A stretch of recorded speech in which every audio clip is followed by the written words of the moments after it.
The world we live in, the world we are forced to live in, this world that we are born into, I've noticed and I've come to understand is something that we have no control over. Or it may seem that way, that we have no control over where we're born, and that is true. Might there be a script written by the gods or whoever is in control, and you're just a character? A character in a movie usually doesn't know what's going to happen next, right?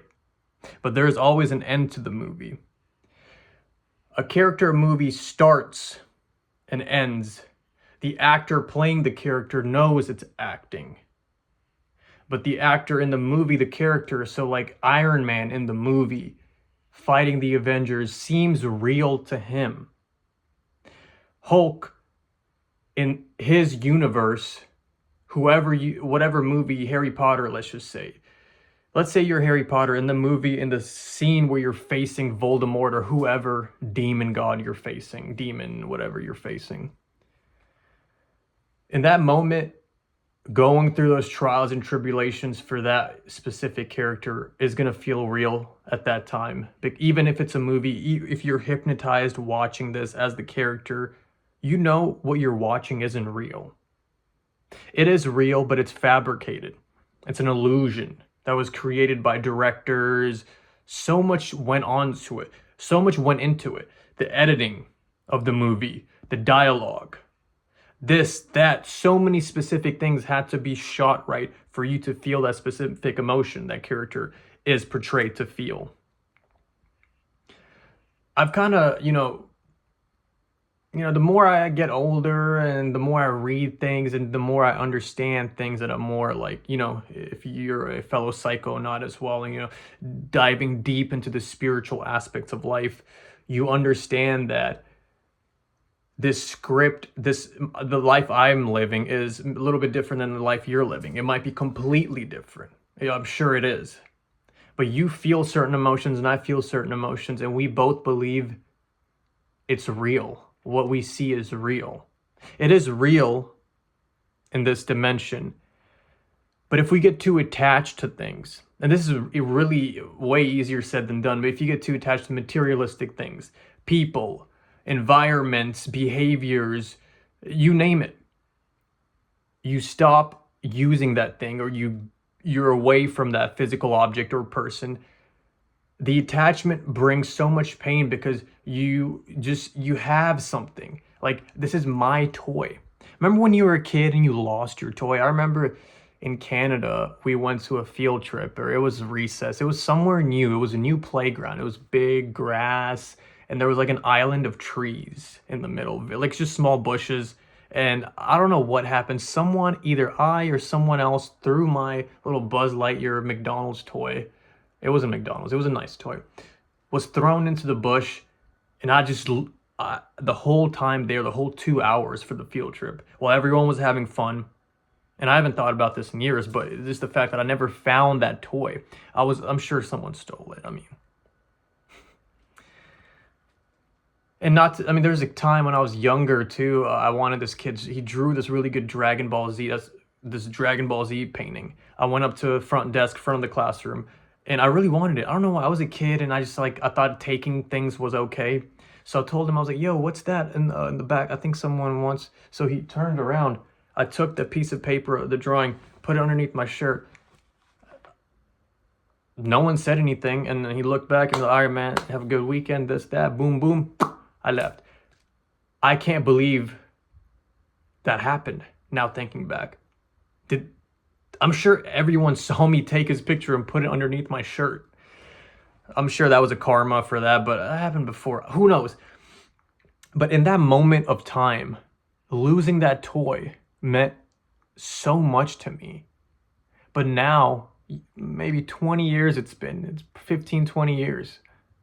In a whole different country, whole different life, whole different way of viewing things. Do I even think about that toy anymore? The first relationship, or long-term relationship I had, and that ended. It was 3-4 years.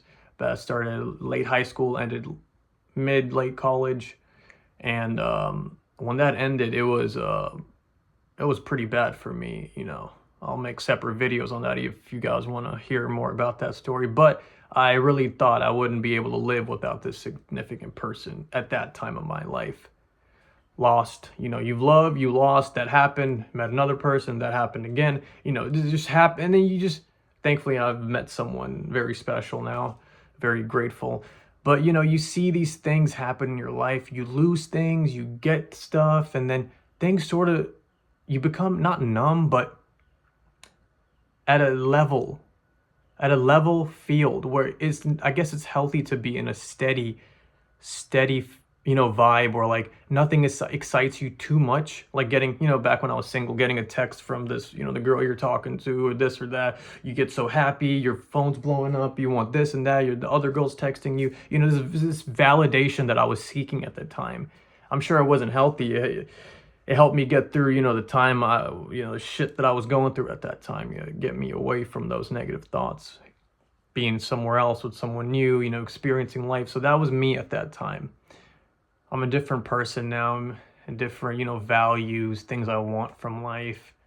And that also, a huge part of that plays with who you surround yourselves with. Thankfully, I have surrounded myself with family, my girlfriend, you know, some friends here and there that I hang out with. They just get so busy, especially at this point in my life where I don't really the only time I want to spend with, the only hangout time that I want to spend with people is either my cousins, my brother, my girlfriend, my family. Yeah, I'd like to reach out to, you know, old high school friends or old college friends whenever they're in town. But it always feels like, unless, you know, you've had 4 or 5 hangouts and then it's the 5th hangout and, you know, people are more comfortable. It feels like I have to break through some ice with the other person to get the other person comfortable. And they do get comfortable, but it doesn't, in the beginning, it just feels like, you know, you're meeting someone for the first time. And I don't want to go, you know, if I'm hanging out, if I want to chill out, I don't want to get that feeling of, oh, this is the first time, right? So I choose to hang out with familiar people, be in a group of people that I'm familiar with, but I'm not opposed to meeting new people, making new friends.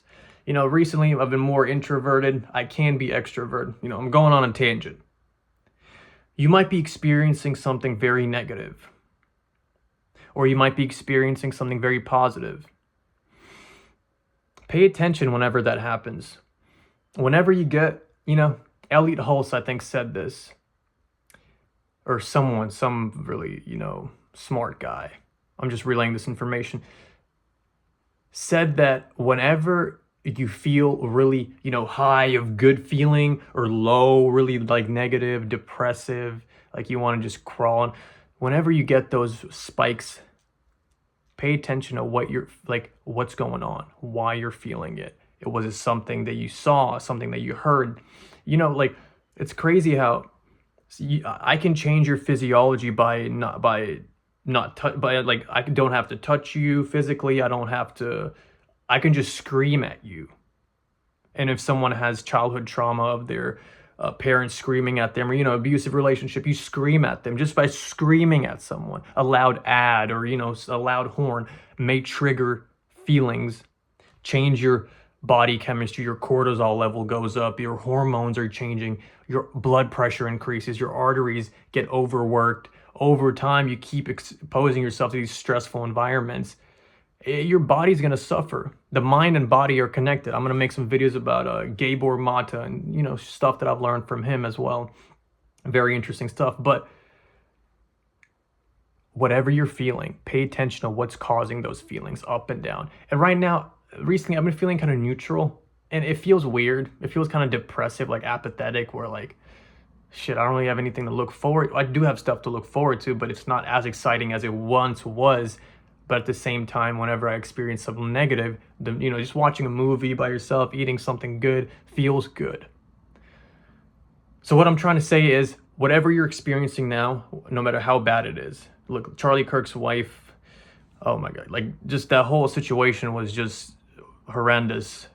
But she was able to forgive the person who did that, the assassin. And I can't imagine what it's like I couldn't imagine. But there are higher paradigms. Whatever you are facing now, isn't forever. Thank you. If you want more videos like this, let me know in the comments below. Send me an email. I'll talk to you again.